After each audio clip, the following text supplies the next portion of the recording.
So hey guys welcome to another video Minecraft let's play series episode 9. കഴിഞ്ഞാണെന്ന് എനിക്കൊരു മോബിനെ കിട്ടിയതുണ്ട്. ഇതുണ്ടോ പന്നിയുടെ മേളിൽ ഒരു ബേബി സോംബി ഇരിക്കുന്നത്. ഇത് റെയർ ആണോ എന്നൊന്നും എനിക്കറിയത്തില്ല, പക്ഷെ ഞാൻ ഇതിനാദ്യമായിട്ടാണ് കാണണ്ടേ, അതുകൊണ്ട് ഞാൻ എല്ലാത്തിനും ഇങ്ങനെ കയറ്റി വെച്ചിട്ടുണ്ട്.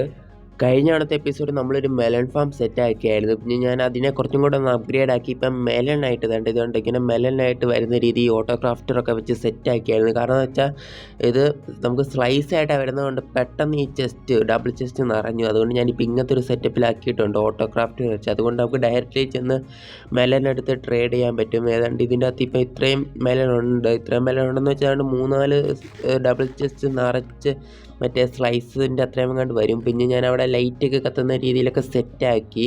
സോ അതൊക്കെയാണ് ഇവിടെ വന്നാൽ മാറ്റാം. പിന്നെ അത്യാവശ്യം എഫിഷ്യൻ്റായിട്ട് വർക്കാകുന്നതുകൊണ്ട്. പിന്നെയുള്ള മെയിൻ കാര്യം എന്ന് വെച്ചാൽ നമ്മുടെ ഷീപ്പ് ഫാം ഫുള്ളായിട്ട് നിറഞ്ഞിട്ടുണ്ട്. അതായത് ഒരു ഡബിൾ ചെസ്റ്റ് മൊത്തം നിറഞ്ഞിട്ടുണ്ട്. പിന്നെ ഇതാണ്ട് ഈ ഹോപ്പർ നിറഞ്ഞിട്ടുണ്ട്. സോ ഇനി ഇതെല്ലാം എടുത്ത് മാറ്റണം. അത് നമുക്ക് പിന്നീട് എപ്പോഴെങ്കിലും മാറ്റാം. ആദ്യമായിട്ടാണ് നമ്മുടെ ഇത് ഒരു ഫാം ഫുള്ളത്തോടെ അങ്ങ് നിറയുന്നത്. പിന്നെ ഞാനിവിടെ എൻ്റെ ട്രേഡിംഗ് ഹാൾ സെറ്റ് ആക്കിയിട്ടുണ്ട്. ഒരു പൂച്ചനൊക്കെ പിടിച്ച് നിർത്തിയിട്ടുണ്ട് ക്രീപ്പറൊന്നും വരാതിരിക്കാൻ വേണ്ടി. ഇതാണ് നമ്മളെ ട്രേഡിംഗ് ഹാൾ. അകത്തേക്ക് കയറി ചെന്ന അങ്ങേ അറ്റം വരെ എല്ലാം ഞാൻ സെറ്റ് ആക്കിയിട്ടുണ്ട്. പക്ഷേ വില്ലേജസിനെ മൊത്തം സെറ്റ് ആക്കിയിട്ടില്ല, അത് കുറച്ച് ടൈം എടുക്കും. ഏതാണ്ട് ഇപ്പോൾ 5-6 വില്ലേജസിനെ എങ്ങാണ്ട് സെറ്റ് ആക്കിയിട്ടുള്ളൂ. സോ ഇവിടെ കുറച്ച് ഏരിയ ഉണ്ട്. ഇവിടെ എല്ലാം നോക്കും വല്ല മാപ്പൊക്കെ വല്ല വെക്കാം. അതൊക്കെ ഭാവിയിലെ കാര്യങ്ങൾ. സോ അങ്ങനെ ഇതാണ് നമ്മുടെ ട്രേഡിംഗ് ഹാള്. 2 സൈഡും കൂടെ കൂട്ടി 40 വില്ലേജസിന് ഇതിൻ്റെ അകത്താക്കാം. സോ ഇതിൻ്റെ അകത്ത് ഏതൊരുത്തരും ഇപ്പം തന്നെ ഞാൻ മാസ്റ്ററാക്കി ഗോൾഡൻ ക്യാരറ്റ് കിട്ടുന്ന സെറ്റപ്പ് ആക്കിയിട്ടുണ്ട്. ഇതാണ്ട് ഇത്. സോ ഇന്നത്തെ എപ്പിസോഡിൽ ഞാനാണെങ്കിൽ ഒരു സോംബി സ്പോണർ കണ്ടുപിടിച്ചിട്ടുണ്ട് നമ്മുടെ വീടിൻ്റെ കുറച്ച് മുൻപിലായിട്ട്. സോ അതുകൊണ്ട് ഇന്നത്തെ എപ്പിസോഡിൽ ഞാനാണെങ്കിൽ ഒരു സോംബി സ്പോണർ വെച്ചൊരു SP ഫാം പണിയാൻ പോവാണ്. ഈ SP ഫാം അത്ര എഫിഷ്യൻ്റായിട്ട് വർക്കാകത്തില്ല, എന്നാലും നമുക്ക് അത്യാവശ്യം പെട്ടെന്ന് ഒപ്പിക്കാനുള്ള ആവശ്യത്തിന് SP കിട്ടുന്ന പരിപാടി സെറ്റാക്കാം. അതുകൊണ്ടാണ് ഞാൻ ഇത് പണിയുന്നത്. ഞാനപ്പോൾ അങ്ങോട്ട് പോയായിരുന്നു. അവിടെ ഇരിക്കുന്നുണ്ട് ഒരു നെതറൈറ്റും പോട്ടെ നെതറാക്ക്. സോ അതിൻ്റെ അടിയിലേക്ക് മൈൻ ചെയ്ത് പോകുമ്പോഴാണ് അതിൻ്റെ അടിയിലാണ് തൊട്ട് താരെയാണ് ഇത് ഇരിക്കുന്നത്. അതിൻ്റെ അത് പണിയാൻ വേണ്ടി ആവശ്യമായിട്ടുള്ള സാധനം ഞാൻ എല്ലാം എടുത്ത് വെച്ചിട്ടുണ്ട്. സോ നമുക്ക് അതെടുത്തോണ്ട് നേരെ താരേക്ക് പോകാം. സോ ഇത് നല്ല താരമായിട്ട് ഈ സ്പോണർ നിൽക്കുന്നത് കണ്ട -54 നിൽക്കുന്നത്. സോ ഇത് നടക്കട്ടെ. സോ ഇനി ഞാനിത് പണിയുന്നതിൻ്റെ ഒരു ടൈം ലാപ്സ് ഇനി നിങ്ങൾ കണ്ടിട്ട് വാ.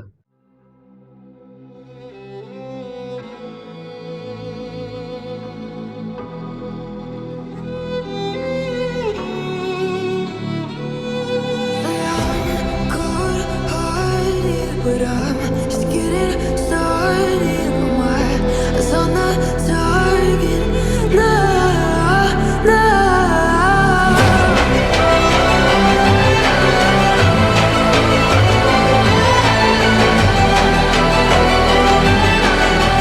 You're the better ones. You can't go.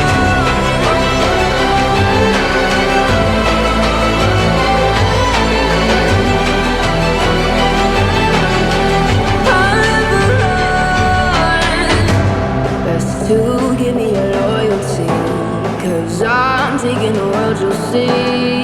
They'll be calling me. They'll be calling me royalty. Best to give me your loyalty, 'cause I'm taking the world, you'll see. They'll be calling me. They'll be calling me royalty.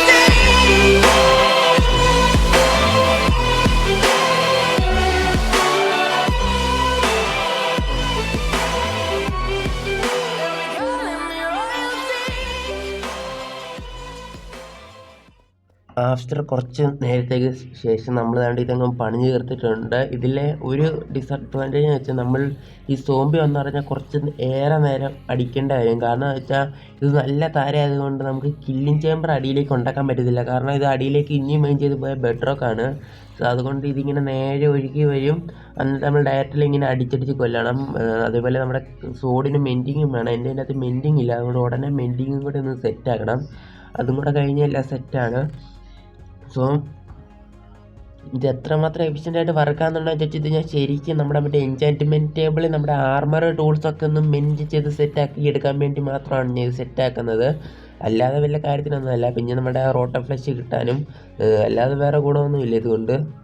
Okay, ഇപ്പം തന്നെ നമ്മുടെ SP level 30 ഞാൻ പിന്നെ ആണെങ്കിൽ ഇത് ഉണ്ടാക്കിയത് ഈ video എനിക്ക് തോന്നുന്നത് നല്ല ഷോർട്ടായെന്നാണ് എനിക്ക് തോന്നുന്നത്. കാരണം ഏതാണ്ട് 5-6 മിനിറ്റും കണ്ടേ ഉള്ളൂ.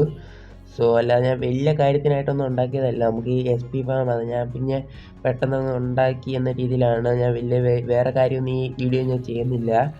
സോ ഇതിനെയും കൂടെ ഇപ്പം കൊന്നു കഴിഞ്ഞാൽ ഏതാണ്ട് 30 SP കിട്ടും. നമുക്ക് നോക്കാം. പെട്ടെന്ന് പറ.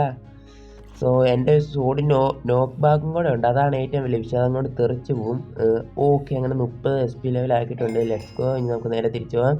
നേരെ തിരിച്ചു പോകുന്നുണ്ടെങ്കിൽ ഇതിലൂടെ ഞാൻ വേറെ ഒരു വഴിയും കൂടെ ഉണ്ടാക്കിയിട്ടുണ്ട്. ഇവിടെ നിന്ന് നേരെ കയറി ഒരു വാട്ടർ എലിവേറ്റർ സെറ്റാക്കണം. പക്ഷെ നമുക്ക് ഇതിപ്പം തന്നെ ഒരു എലിവേറ്ററായിട്ട് ഇങ്ങനെ അങ്ങ് പോയാൽ മതി. ഈ സൈഡിൽ നിന്നാൽ മതി, അപ്പോൾ ഓക്സിജനും കിട്ടിക്കോളും. ഓക്കെ, അങ്ങനെ മുകളിലേക്ക് എത്തിയിട്ടുണ്ട്. സോ ഈ SP ഫാം തൊട്ടടുത്തായതുകൊണ്ട് ഒരു ഗുണമുണ്ട്. നമുക്ക് നേരെ ചാടി ചെന്ന് SP എടുക്കുക, എൻജോയ്മെൻറ്റ് ടേബിളിൽ നിന്ന് ഇത് എൻജോയ് ചെയ്യുക. സോ അപ്പോൾ ഞാൻ ഇന്നത്തെ വീഡിയോ ഇവിടെ വെച്ച് വൈൻഡപ്പ് ചെയ്യുകയാണ്. കാരണം ഇത് അധികം നേരം എടുത്തില്ല. എനിക്ക് റെക്കോർഡ് ചെയ്യാൻ തന്നെ ഏതാണ്ട് 1/2 മണിക്കൂറേ എടുത്തുള്ളൂ. പിന്നെ ഇത് വീഡിയോ എഡിറ്റ് ചെയ്ത് കഴിയുമ്പോൾ ഏതാണ്ട് 5-6 മിനിറ്റ് വരും. സോ അപ്പോൾ നമ്മുടെ ഇന്നത്തെ വീഡിയോ ഇവിടെ വെച്ച് അവസാനിക്കുകയാണ്. സോ നമുക്ക് അടുത്ത വീഡിയോ വരുന്നതായിരിക്കും. എല്ലാവർക്കും bye bye, see you, good bye.